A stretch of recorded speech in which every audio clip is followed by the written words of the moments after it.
Okay, we're gonna start things a little bit early because I have a couple more announcements I got yelled at that I didn't make. If you didn't notice, when you walked in, we've already had the fan favorite survey is already live. So the QR code will take you to the survey. Be sure to take one of these home with you if you want to share it through your own social media or share it with friends and family. You can access these here. And as well, there are itineraries there, which lists all the companies that are pitching. And it also lists on the bottom the judging criteria. So we always like to share the judging criteria with the participants so that they know exactly what it is the judges are scoring them on. So there's a total of 50 essentially available points, 5 categories, and each one's weighted a little bit differently. So if you're curious about that, it's over there. And like I said, don't forget the fan favorite. So our next pitch is going to be from Angel Pastries and Cakes, and whenever you're ready, take it away. Good evening, everybody. So today I'm bringing my idea of business for the first multicultural dessert shop. It would be a place where the rich flavors of Asia, Europe, Latin America, Africa, and the Middle East come together in harmony. At Angel Pastries and Cakes, we don't just bake desserts, we create moments of cultural connection and inclusion through the universal language of sweetness. Okay, so through my dessert shop, I wanted to sweeten in Brooks with a world of flavors. I wanted to bring a unity cultures and one dessert at a time. Can you please? So, my name is James Angel, born and raised in Colombia. My story started in my father's bakery, La Reina, the Queen, in Spanish, where I developed my passion for baking and community connection. My vision is to bring the world of flavors to Brooks through a multicultural dessert shop, as I mentioned before. Okay. So my investor highlights is a recipe for success, market opportunity, traction, sustainability impact, community building, that would be in the future, and a clear path through return of income. Opportunity, bringing cultures one dessert at a time. So Brooks is a home to a multicultural population eager for authentic flavors from their homelands. Inclusive gathering space, a welcome environment fostering cultural exchange and mental well-being. Vision, to become the community hub for flavors, stories, and traditions unite. You can see a graphic. This graphic was taken 2 days ago from our Alberta provincial government, and it shows the rapidly growing of the newcomers coming to Alberta, specifically to Brooks. And the last number, as to 2023, we can see a big increase in that population of newcomers. Oh, sorry. My solution, the sweet spot, a bakery for every taste. I wanted to point that all the pictures right there are from the products I made by myself. So authentic and inclusive. A curated selection of desserts from 5 continents, honoring tradition and innovation. Eco-friendly practices, reusable packaging initiatives, and local sourcing. Community focus, support for local artists and cultural events, crafting a sense of belonging, and that would be an idea that will be developed in future. Catering to varied schedules, ensuring accessibility for all.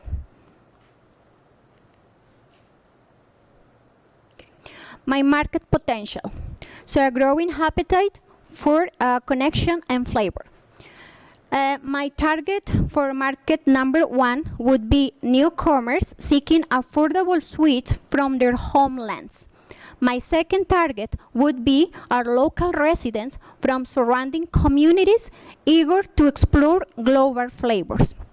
My third target would be corporate and community events, catering opportunities for gathering celebrations and cultural festivals. So my graphics right there, screenshots from my website in Google that shows that people is actually looking to have bakeries at their hand. From 130 and one searches looking for my bakery, after the post of promoting the pitching today, it went up to 669 people looking for my services. Yeah, so I'm pretty proud about it. So, okay. I'm sorry, I want to mark attention. Yeah, so my traction, from kitchen to community. Over a year of successful home-based baking, earning trust from diverse cultural clients, positive testimonials from repeat customers, showcasing demand for authentic global desserts, collaborations with local cultural groups to refine recipes and flavors, enhancing authenticity. As you can see, I have included in that slide some screenshots about the reviews on my Google page, my Google site, and it shows 5 stars rated, yeah. And good comments from my regular clients. I'm really proud of that because all of my clients they are turning into returning clients. So I'm pretty proud of that. My financial ask. I request a $10,000 grant to set up a storefront, invest in professional baking equipment, and market the shop locally. My second point would be, my revenue streams would be walk-ins, catering, and online orders. So I do have a pie chart here. It shows walk-ins. I'm expecting to have 75% of a population of 500 people in a month. Catering orders, 25% from that 500 people, clients, and online orders of 5%. So my walk-in clients are those ones who are looking every day to get a dessert on hand, maybe for a gift or maybe just to satisfy their craving. Catering orders, I am been helping moms setting up their birthdays for their kids. I'm offering the cake, customized cakes, along with the other sides. Can be cupcakes, can be tarts, can be even savory desserts like little appetizers, empanadas, or crepes. Yeah, things like that. Different kind of stuff in small sizes or whatever the mom is looking for. Online orders. So recently, I've been getting orders from outside Canada. So people go from Google and they call me. So, hey, my brother is right there in Brooks, and I wanted to send him Carlota de Limon, for example. Or I wanted to bake for him some cupcakes or something else and bring it to his home or to his workplace. I have a video, excellent video, amazing. I'm so happy. The guy was totally surprised with that. And he enjoyed it and the family enjoyed it. So I was excited to put this together from one country to another country and make a family happy. So that happened recently, and I'm been receiving also online calls from people who are looking for a cake to be right away, to be like a Canva cake, and then what do you need, what kind of decoration do you need, and I can just start doing the decoration to celebrate someone special who is having difficult times. My grant allocation would be $5,000 for a storefront and initial rent. Professional baking equipment, $5,000. So my apologies. On my application, my numbers are kind of messed up. I was in a rush trying to get into the pitch. So my apologies, but this is the real number. So right here, the next. So my impact: cultural connection, economic growth, job creation, employment opportunities for local and immigrant professionals in culinary arts. Cultural inclusion, a welcoming space celebrating through food and art. Sustainability leadership, setting an example for eco-friendly practices in the food local industry. And in the future, I would like to get in or to complement my team with a master pastry chef. His name is Beto Cáceres, and he will come to Canada to support my idea and to be the master chef of my shop. And along with Ariana, she will be the junior pastry chef from Ukraine, and she's already here. Ah! I'm so sorry. That's okay. A lot of great information, so thank you very much for that. Thank you. So we do have all of the information from your slides and from the application package, so unless there's any extreme burning questions that we need to ask ahead of time. Location, how about that? One question. Do you have a location already established chosen? I'm doing everything from home for now, and I would like to get a place in downtown, in the middle of schools, hospital, and financial services. Okay, so you're still looking for a location? I'm still looking for it. I know that I have to do a market to find the right spot for it, and I don't want to do it wrongly. I wanted to have the right person to help me with that market, so I can get into the right place. Okay, great. Thank you so much. Thank you. Up next, we have PK Experience, Kirsty and Paul Daniels. Good. Okay, whenever you're ready, take it away. Good evening, judges and other entrepreneurs. Some of you may be familiar with our upcoming business. If you are not, let us introduce ourselves. We are Paul and Kirsty Daniels. We are opening PK Experience, which is an off-grid cabin camping adventure for all to enjoy in the summer of 2026. Oh, jeez, don't touch it then.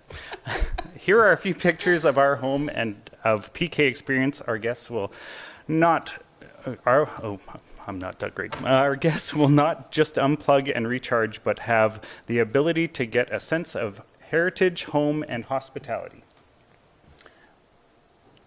Here are some of our hospitality crew. This is Penelope, our composter, Peter Pan and Petey, our welcoming crew peacocks. We have hopes our guests will receive a better understanding of what farm-to-plate aspect is and what it is like to pick your own fruit, and even though we basically have an edible petting zoo, to let them see what real husbandry looks like as we love and take care of our animals, as do all of our local farmers that we know. Okay. We encourage all of our guests to explore the wonderful region so they could truly see the gem that it is. And we've already started our collaboration with other businesses to encourage that. But for those that choose to stay and unwind, they are welcome to enjoy our barrel sauna, spa, or outdoor games that are supplied for them. PK Experience is built to last generations. So each of our future operators help pitch in this summer, from clearing dead trees, planting, and even building the beautiful cedar privacy fence. We would like to show you a taste of what we've been up to since we've been here in this very chamber last year. Please keep in mind, there wasn't enough room to add all our photos or even enough time for us to tell you about them, because it's only 10 minutes. In these pictures, you can see we've accomplished our growing shelter belt perennial garden. This garden has plants from residents all over the region. We've had a gravel delivered and used. Water has been bored into our barbecue area and our shower house location. Our grain bins found their place. We had a special delivery of our log cabin and our future shower house. We also acquired a spectacular canvas bell tent from a local school auction to be used in many areas of our business. This is what we had planned last year when we came here, with our off-grid composting toilets and showers. Unfortunately, just like everybody knows, things don't always work out to plan. And so, this is going to be our new vision. So now our plan is to provide our guests with a warm and welcoming shower house that includes 2 restrooms, an area to check out a variety of our off-grid supplies and tools, that they can use and an outdoor area to wash dishes and food. This might not have been our original plan, but with this in place, we are more equipped to better serve our guests and our future community with events and opportunities. With adding the shower house and other needs for our business, including a septic system now, our original budget has easily doubled with increasing costs. It may not, and it doesn't seem like it may end there. This evening, we're looking for collaboration to help us with a portion of our septic project. We had asked for help with our tank, not including delivery costs, but are truly grateful for any contributions since this shower house has added roughly about $31,000 to our budget, and that's only for supplies.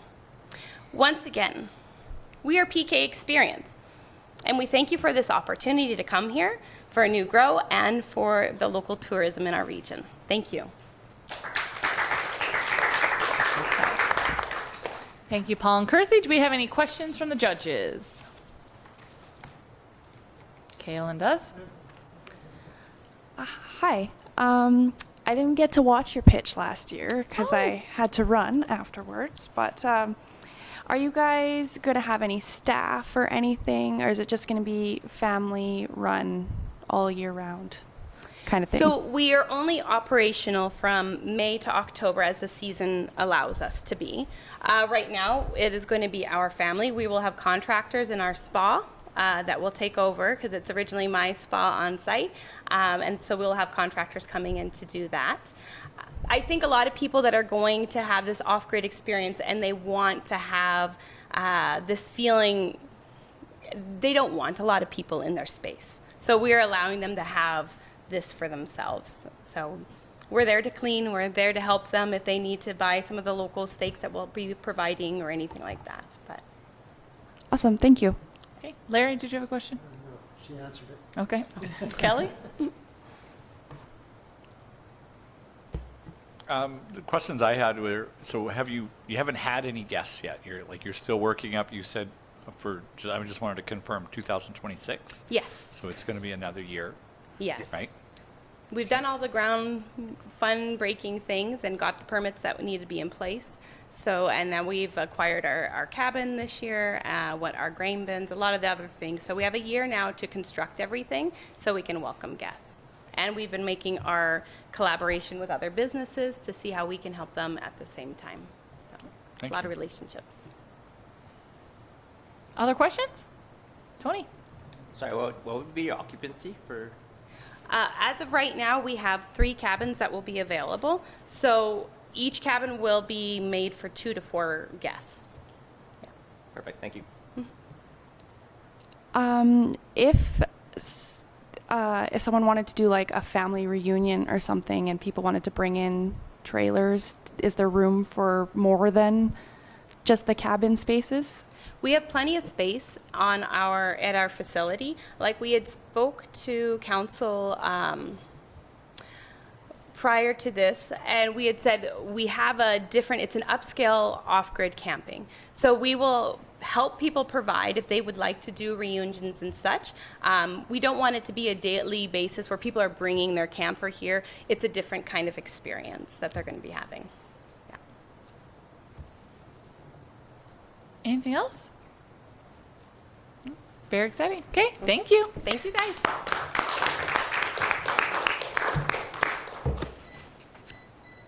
Our next presenter is going to be Todd from TNA Auto Glass and Detailing. I guess first of all, my name is Todd Cromery. I'm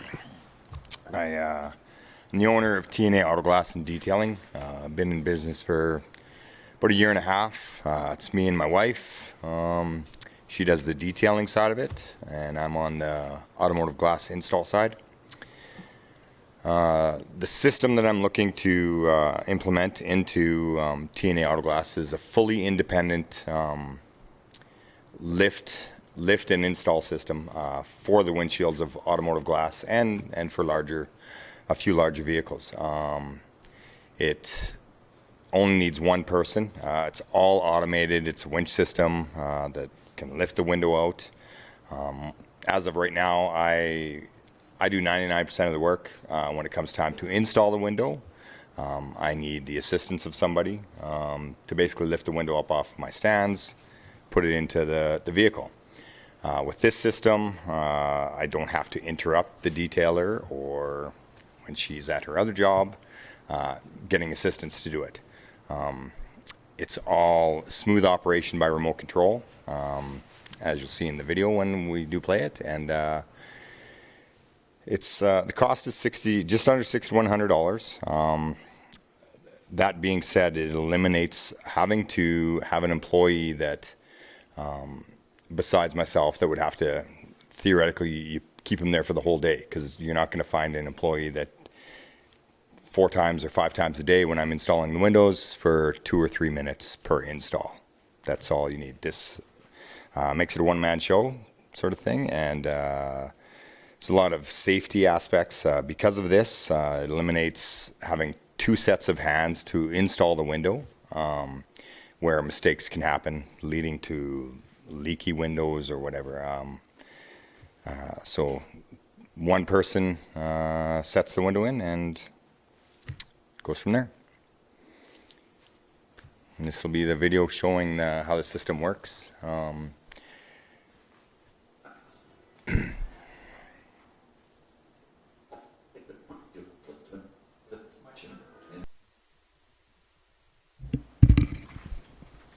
Okay, thanks, Todd. Any questions from the judges?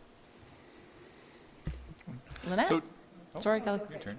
So right now, do you have capacity issues where like you could do more work in a day and that's a barrier? Is the time to take one out and put one in? Not so much the time. Because I am there by myself for the most part. My wife, she does the detailing, and she works 2 days a week at the hospital. So she's there 3 days a week. So I kind of try to maneuver it, and those 3 days I load up on windshields, and then do other things, and on the other 2 days, or then I just get assistance if I have 1 or 2 windows during those days. This just makes it would make it much more easier where I don't have to do that. Obviously, my goal is to accommodate everybody, and everybody's scheduling is always different. So if I'm available like 5 or 6 days a week and never have to worry about having somebody to assist me, much more efficient. Much more efficient. Thanks. Okay, Lynette? That was a question? Okay. Any other questions on the panel? It reminded me that I badly need my windshield replaced. If that's anything. Okay, no? I know a guy. Okay, thanks very much, Todd. You got it.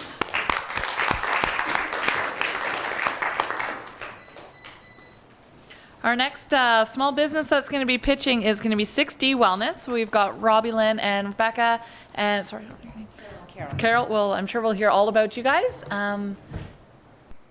Okay, Robbie Lynn, whenever you're ready, go ahead. Hello, everyone. My name is Robbie Lynn Vandenbilch, and to my right, Becca Campbell, Carol Hemsing. Our fourth partner, Shauna Powell, unfortunately is unable to be here with us tonight. We have formed 6D Health and Wellness Co-op as of October 16th, 2024. We are a collaborative group of wellness practitioners dedicated to promoting holistic health. At 6D Health and Wellness, we believe true wellness encompasses the mind, body, and spirit, and we are committed to offering a variety of therapies, practices, and perspectives on health.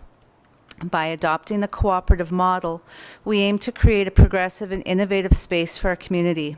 This co-op structure ensures that every member has a voice and a vote, actively shaping the direction and flow of the business. Members benefit not only from their involvement, but also through increased access to our services.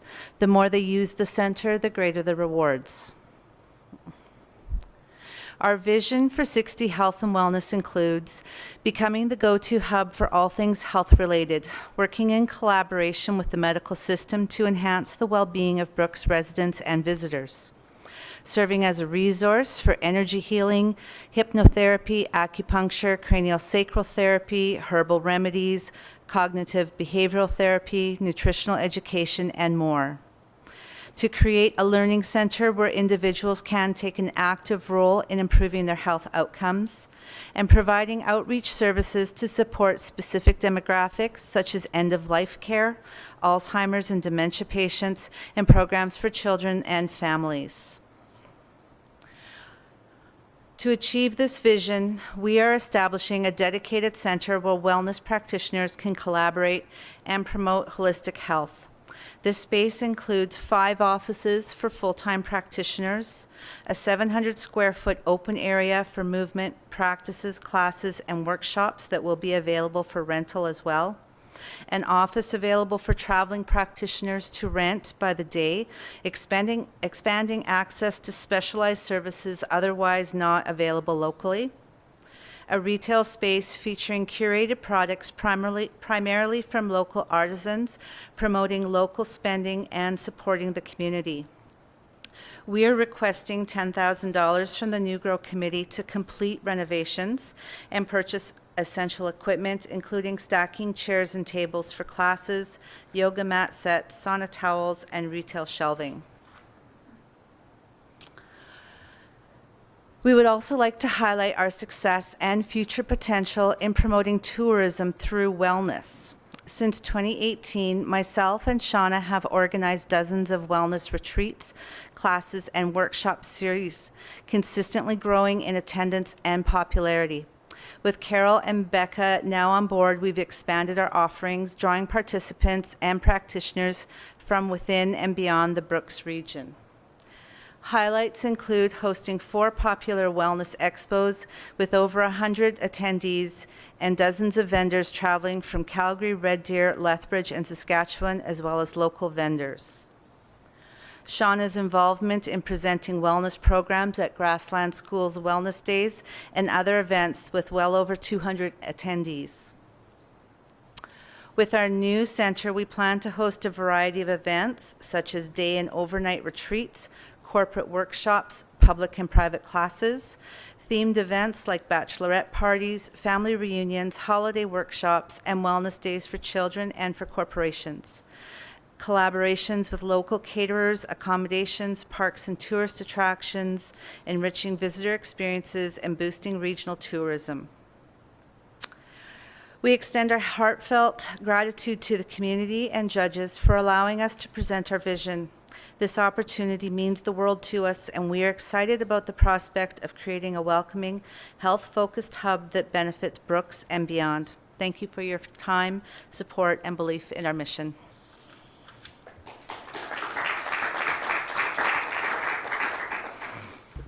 Okay, questions from the judges? Okay, so you have 4 of you so far, 4 Yes. vendors, as it were? Yes. And I guess my curiosity on this comes down to who's really in charge, because you've got a space to look after, and then you've got a kind of, everybody's getting a vote, but somebody's got to pay the rent, somebody's got to schedule, somebody's got to decide in the event of a disagreement. So that's been a learning experience for the 4 of us in how to work together and come up with ideas when there is issues and ideas. But 60 Health and Wellness will be renting rooms to practitioners. So they'll be renting rooms to RL Massage. I will be doing my massage out of there. The directors that run the co-op, we are the founding directors of that co-op, but eventually there is space for more seats on that board to help flow the business where it wants to go. Any other questions?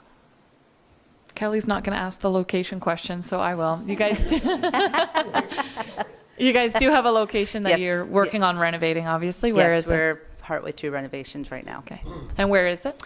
815 3rd Avenue. So, So right in Brooks. yeah. Could you just clarify your revenue model? Like, is it mostly from people renting rooms for the business, or is it for clients? So what we have set up right now is that there is at least 4 full-time renters of rooms, as well as a traveling room that's rented out on a daily basis to traveling practitioners, as well as retail sales, and also rental of the group space for sound healing, classes, workshops, that sort of thing. Perfect. Thank you. Yeah, Lynette. Seeing as you're planning on opening in January, do you already have some of those things lined up and people signed up to do some of your retreats and such? In terms of new retreats in the new year, are you talking? We have one on January 18th that we're planning already. Shauna is in charge of that one. The retreats that we have going on are kind of as we feel guided to do something, or somebody says, hey, let's do this. Let's do a couples retreat in February. A lot of the retreats that we do, we are the ones starting that, but we also have had interest from a lot of our vendors that have come to our wellness expos to be able to come in and rent the space and do a sound healing. Sherry Schnell from Medicine Hat is very interested in doing that. T.R. Veronelli, who does sound baths here, is also interested. So we have different practitioners from around the area who know that we are doing this and are interested in coming in. Any other questions? Kellen? Yeah, I got one more. So when you've got interested practitioners like that, you've got a few of them so far. Like, is there some sort of a network that would connect for somebody wanted to come in from Calgary and they didn't know about you? They would be able to find you? We've been advertising that through our Facebook page as well as through the vendors that we have had with our expo. We're also part of a holistic practitioner Facebook page that we do and get a lot of interested inquiries from through there as well. As to formal advertising, we haven't done any of that until we actually have the space open and functioning to be able to have people come in. I guess my thought on that is there going to be, in the longer term, enough people that would be cycling in and out? Because if you have, say, 8 or 10, and they've all been, all of a sudden you've got nothing, right? We have actually quite a few that are, and it's more somebody coming in and doing acupuncture every third Thursday of the month. So it would be a repeat practitioners coming in, not just coming in for one day. It would be people that are coming in. Somebody wants to come in and do laser therapy for stopping smoking, and somebody wants to come in and be doing acupuncture. So those sorts of things would be like a monthly basis that they would be coming in regularly, yeah. Yeah. Kellen, did you have a question? Would you have like an office admin staff, or would you guys be like, would there be someone at the front door managing people coming in and waiting for their appointment or anything like that?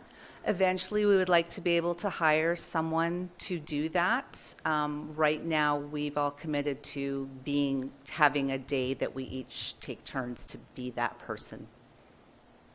Thank you. Anything else? Sorry, is this are these improvements leasehold improvements, or is it a owned building? It's leasehold. Thanks. Down to the wire. Okay. Thank you very much, ladies. Thank you.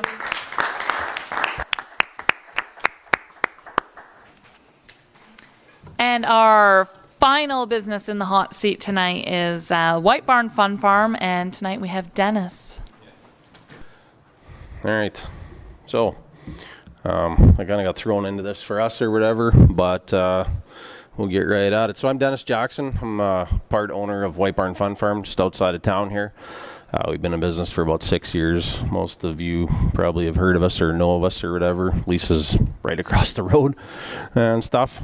So White Barn Fun Farm is a family-run petting business in southern Alberta here, offering animal interaction encounters, school tours, and large community events between Brooks here and Medicine Hat. We're also home to Stoli, the white Bactrian camel, as well as Chief, an extremely rare white bison bull that's listed as the only one in the world of his kind. He's naturally polled, so that means he's born without a set of horns. So we're super proud to have him in here in Brooks in the County of Newell. I'm here today to request $2,000 to purchase a Uline double-sided portable hand washing station to improve hygiene for visitors' experience and operational efficiency. Currently,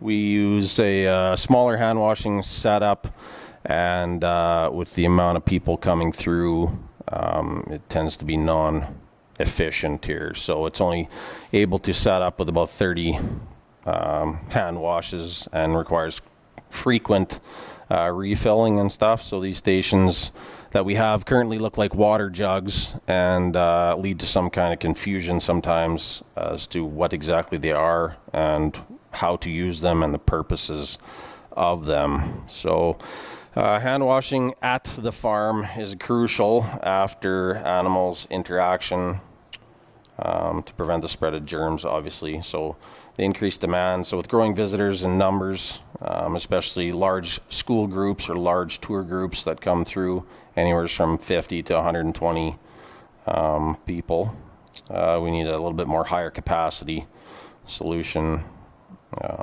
that's just a little bit more accessible to all. Uline double-sided portable hand washing station. Most people recognize those. They're at fairs and large community functions and stuff. It's the big gray ones with the paper towel and soap dispenser and the pump on the bottom and stuff. So those are able to support up to about 350 hand wash stations per fill, as well as they do store the dirty water in the tank as well. So visitors are more likely to use that station, being that they are a lot easier operation. You would be surprised as to how many people can't figure out how to just turn a tap, right? So to ensure that we meet compliance with Alberta Health Services, the current setup we do have does meet all that, but it's again about mitigating some risk and stuff and reducing potential illness spread from the animals to the children or people. There is a thing called zoonoses that animals can transfer across, so it's crucial. The cost of this unit is about $1,600 plus shipping and the handling or whatever, so it's about $2,000. So minimal ongoing costs are soap for the station itself and paper towels, but that's all covered by existing revenue and stuff. So that reduces labor and resources spent on refilling and maintaining the temporary stations that we have as well. As far as the community impact would go, this would promote good hygiene practices for children and families, provide accessible facilities that benefit all visitors, and supports a safe, welcoming environment that attracts visitors also to the region. It also aligns with regional goals. While not a new service, it's an upgraded significance in enhancing the safety of the experience involved. So strengthens our reputation as a trusted family-friend destination in southern Alberta. In 2021, we were listed as the top farm in Alberta out of 5 to go and see and stuff. So that has recognition has brought a lot of people to the farm in Brooks here. So with over 15 years experience with dealing with people, childcare and program management, we understand the importance of health and safety, and our team is skilled in maintaining facility education, visitors, and ensuring that practices as far as hygiene and stuff are met as well. So this project isn't just about hand washing station, it's about ensuring safety, enjoyable experience for visitors to the farm, and we respectfully request your support for this investment that will benefit the farm visitors and our community. It is a portable setup as well. We do a lot of portable off-site events in southern Alberta all over the place. I'm usually on the road from June right through till the end of July, 6-7 days a week, going somewhere. So this setup is transportable as well and stuff. And yeah, so thank you for your consideration on our proposal, and look forward to hearing from you again. Thank you. Thanks, Dennis. Do we have questions from the panel? Kayla. Classic NewGrow question. Would you continue with purchasing the hand washing station without NewGrow funding? I'm going to be honest and say no. I've got thousands of dollars a week to go out the window to other things. So we do have a different setup that we use on the road. We just transfer that system to the existing system at the yard and then add to the existing system that we do have that's mobile and stuff. So, yeah. Bison eats a lot of hay. What's that? The buffalo eats a lot of hay. Yeah. Other questions? Thank you for your honesty. Would you consider the hand washing like a constraint? Like, can you not serve the larger groups without getting it?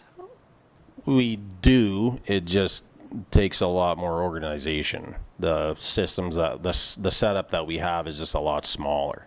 It is recognized by Alberta Health and all that and stuff, and it just runs out real quick. So you're constantly filling it up, and when you got 120 grade 2 students standing in line divided into 5 different groups, they're like gnats, right?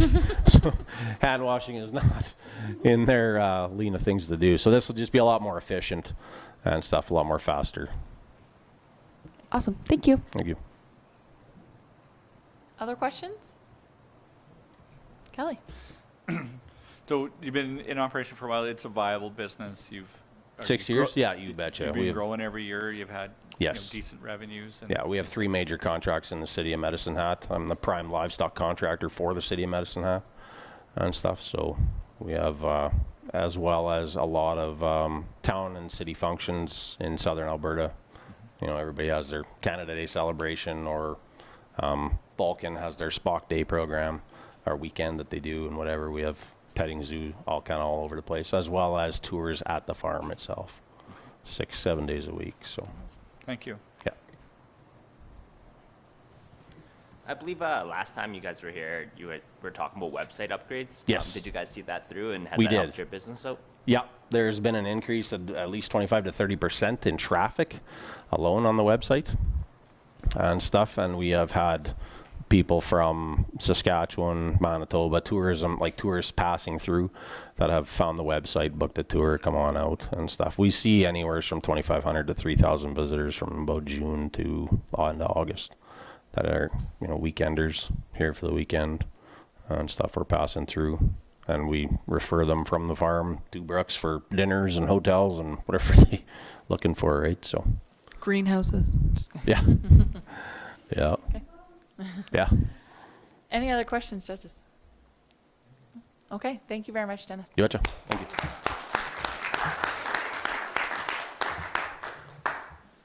Okay, that concludes all of our pitches for the evening. I do want to just say a couple of quick things is that if you add up all of the pitches that we heard tonight, there's over $60,000 in applications. So we do only have $25,000 to hand out, so the judges have very long, difficult conversations ahead of us. But I do want to just again say thank you very much to those that put themselves out there and put their businesses and their thoughts and their entrepreneurial passions in front of all of us to judge. So you should be very proud of yourselves, because it's a very difficult thing to do. If you do want to hang out, mill around, there's lots of desserts in the lobby. Please help yourself. If you have questions for the judges or want to speak to any of the staff here, you're welcome to do so. And then we'll get to deliberating in probably 15 or 20 minutes or so. So once again, on behalf of the City of Brooks, the Brooks Knoll region, and the judges, thank you very much for another great evening of NewGrow pitches.